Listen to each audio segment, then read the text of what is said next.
Hi, my name is Andrea Takagi. I'm a legal academic, I'm a human rights advocate, and today I wanted to speak to you about the importance of understanding our constitutional democracy. So Australia is a constitutional democracy. That means that as part of the Commonwealth, we have, yes, allegiance to the Queen, and we still acknowledge the Queen in our constitution as the head of our state. But we have our own constitution, and within it, in section 51, it's laid out what the powers of the federal parliament are and what the powers of the state parliaments are. Also, the Constitution gives powers to the three arms of government, if you will, here in Australia. So firstly, the legislature is Parliament, and they write legislation, they write the law. Then secondly, the executive is government departments, tribunals, and other administrative bodies that administer these laws and legislation. And thirdly, the judiciary. And the judiciary is very important to interpret the law and, of course, apply it to our circumstances. So we have the legislature, executive, and judiciary. And I've worked in all three arms, and I have worked in as a human rights advocate and a lawyer in these three areas. So when it comes to understanding our freedoms and rights, the Constitution is one of the documents that we turn to. Understanding what our rights are as citizens also enables us to be informed citizens and informed voters.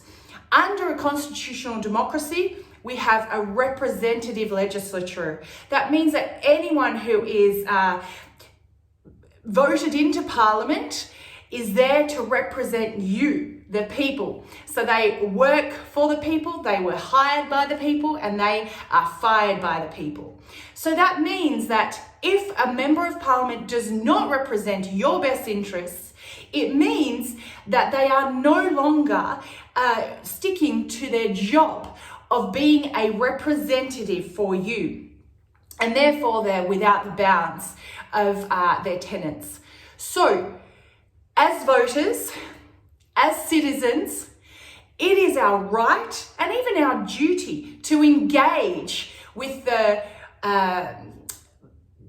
several levels. So obviously as voters, we get to vote in who we want to represent us. Secondly, when there is legislation that is debated by Parliament, we get a say.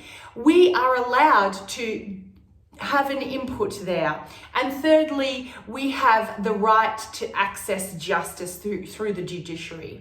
Now, underpinning all of these arms is a very important philosophy or a principle, jurisprudence, which is the rule of law. And the rule of law says that no one is above the law. The law should be accessible to everyone. The law should be plain and simple and laid out for everyone to understand and be able to access. And the law is applicable in a way that it doesn't change every day. So there's consistency there. And these principles under the rule of law are very important to ensure that everyone has access to justice. Everyone knows the laws, and no one is above the law, not parliamentarians, not those in power. So in order to practice and exercise our freedoms, our rights, be informed, understand your rights, know your constitution, and make sure that you are being represented in Parliament by your local representatives at all levels of government. If they are not, it is your job to hold them account.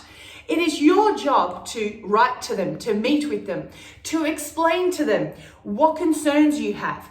No longer can we be complacent or indifferent about these matters, because huge decisions are being made about your freedoms, your rights, your future, your children, right? Their health, their education, the welfare of this nation, the economy of this nation. Make sure you engage with your local representatives. Make sure your voice is heard. Become a part of lobbying and advocacy groups. Be informed and make sure you vote accordingly.